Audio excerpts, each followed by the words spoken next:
राज्यातील शेतकऱ्यांसाठी आज दिवसभरच्या सकाळच्या ठळक व झटपट बातम्या. शेतकऱ्यांसाठी अत्यंत महत्त्वपूर्ण अपडेट आलेला आहे, त्यामुळे बातम्या शेवटपर्यंत बघा. शेतकऱ्यांनो सावधान, पैसे देऊन माती विकत घेऊ नका. बोगस खताचा प्रकार. हंगामापूर्वीच 2 ठिकाणी गुन्हे दाखल. शेतकऱ्यांची सतर्कता महत्त्वाची. छत्रपती संभाजीनगरात 2399 शेतकऱ्यावर अनुदानाची उधळपट्टी. 39 लाखाची वसुली. एकापेक्षा अधिक वेळा अनुदान. ऑडिटनंतर प्रशासनाला आली खडबडून जाग. 2000 लाभार्थ्यांचा परताव्याबाबत चुप्पी. वीज वितरणाचा मनमानी कारभार.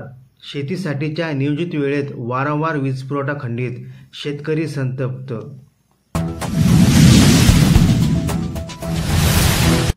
जलसंधारणाचे रखडलेले तब्बल 1200 प्रकल्प रद्द. फडणवीस सरकारचा मोठा निर्णय. निधीचा गैरवापर टाळणार. जलसंधारण विभागातील 872 महामंडळातील 395 प्रकल्पाचा समावेश. सोलार कृषीपंप योजनेत मोठा गैरप्रकार. शेतकऱ्यांच्या खिशावर अधिकारी ठेकेदार मारतात डल्ला. कामास टाळाटाळ. नियमानुसार 3 महिन्याच्या आत सोलार बसवणे बंधनकारक. अवकाळी पावसामुळे संत्रा उत्पादकांना फटका. शेतकरी आर्थिक संकटात. 50,000 रुपये मदतीची मागणी. गळतीमुळे शेतकऱ्यांचे प्रचंड नुकसान. घरकुल योजना. जिल्ह्यात 55,000 घरकुलांना मंजुरी. छत्रपती संभाजीनगर जिल्ह्यात सिल्लोड तालुका ठरला अव्वल. कृषी अनुदानासाठी 55,925 शेतकऱ्यांची निवड. महाडीबीटी पोर्टलवर यादी प्रसिद्ध.